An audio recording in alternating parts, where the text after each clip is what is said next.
மத்தேயு 7ஆம் அதிகாரம். நீங்கள் குற்றவாளிகள் என்று தீர்க்கப்படாதபடிக்கு மற்றவர்களை குற்றவாளிகள் என்று தீர்க்காதிருங்கள். ஏனெனில் நீங்கள் மற்றவர்களை தீர்க்கிற தீர்ப்பின்படியே நீங்களும் தீர்க்கப்படுவீர்கள். நீங்கள் மற்றவர்களுக்கு அளக்கிற அளவின்படியே உங்களுக்கும் அளக்கப்படும். நீ உன் கண்ணில் இருக்கிற உத்திரத்தை உணராமல் உன் சகோதரன் கண்ணில் இருக்கிற துரும்பை பார்ப்பதென்ன?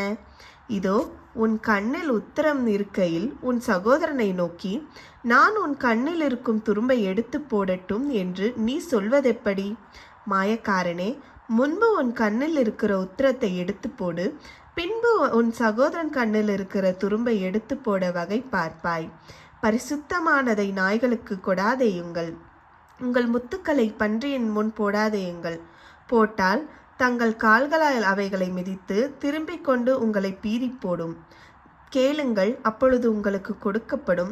தேடுங்கள், அப்பொழுது கண்டடைவீர்கள். தட்டுங்கள், அப்பொழுது உங்களுக்கு திறக்கப்படும். ஏனென்றால் கேட்கிறவன் எவனும் பெற்றுக்கொள்ளுகிறான், தேடுகிறவன் கண்டடைகிறான், தட்டுகிறவனுக்கு திறக்கப்படும். உங்களில் எந்த மனுஷனானாலும் தன்னிடத்தில் அப்பத்தை கேட்கிற தன் மகனுக்கு கல்லை கொடுப்பானா? மீனை கேட்டால் அவனுக்கு பாம்பை கொடுப்பானா? ஆகையால் பொல்லாதவர்களாகிய நீங்கள் உங்கள் பிள்ளைகளுக்கு நல்ல ஈவுகளை கொடுக்க அறிந்திருக்கும் போது பரலோகத்தில் இருக்கிற உங்கள் பிதாவினிடத்தில் வேண்டிக் கொள்ளுகிறவர்களுக்கு நன்மையானவைகளை கொடுப்பது அதிக நிச்சயம் அல்லவா? ஆதலால் மனுஷன் உங்களுக்கு எவைகளை செய்ய விரும்புகிறார்களோ அவைகளை நீங்களும் அவர்களுக்கு செய்யுங்கள். இதுவே நியாய பிரமாணமும் தீர்க்க தரிசனங்களுமாம். இடுக்கமான வாசல் வழியாய் உட்பிரவேசியுங்கள்.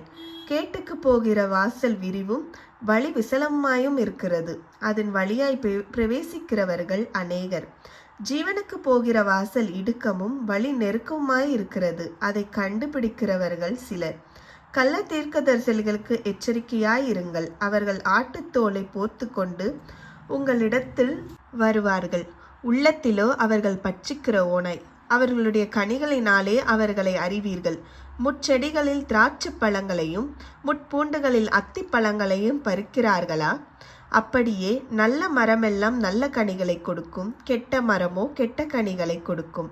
நல்ல மரம் கெட்ட கனிகளை கொடுக்க மாட்டாது, கெட்ட மரம் நல்ல கனிகளை கொடுக்க மாட்டாது.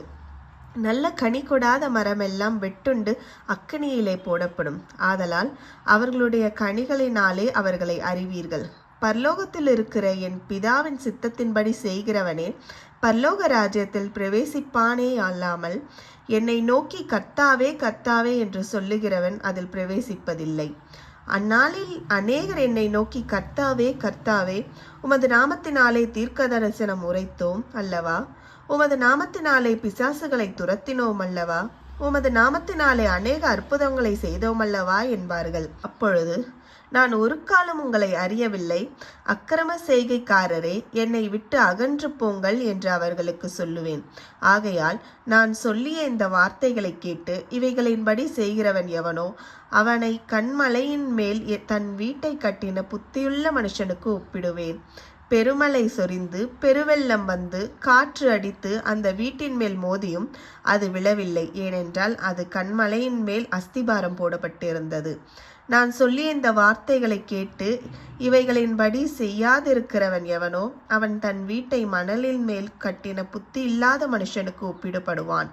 பெருமழை சொரிந்து பெருவெள்ளம் வந்து காற்று அடித்து அந்த வீட்டின் மேல் மோதின போது அது விழுந்து முழுவதும் அழிந்தது என்றார். இயேசு இந்த வார்த்தைகளை சொல்லி முடித்த போது அவர் வேத பாரகர் போல் போதியாமல் அதிகாரமுடையவராய் அவர்களிடத்தில் போதித்தபடியால் ஜனங்கள் அவருடைய போதகத்தை குறித்து ஆச்சரியப்பட்டார்கள். இன்றைக்காக வாசிக்க வேண்டிய அதிகாரம் அது வாசித்து முடிந்தாயிற்று.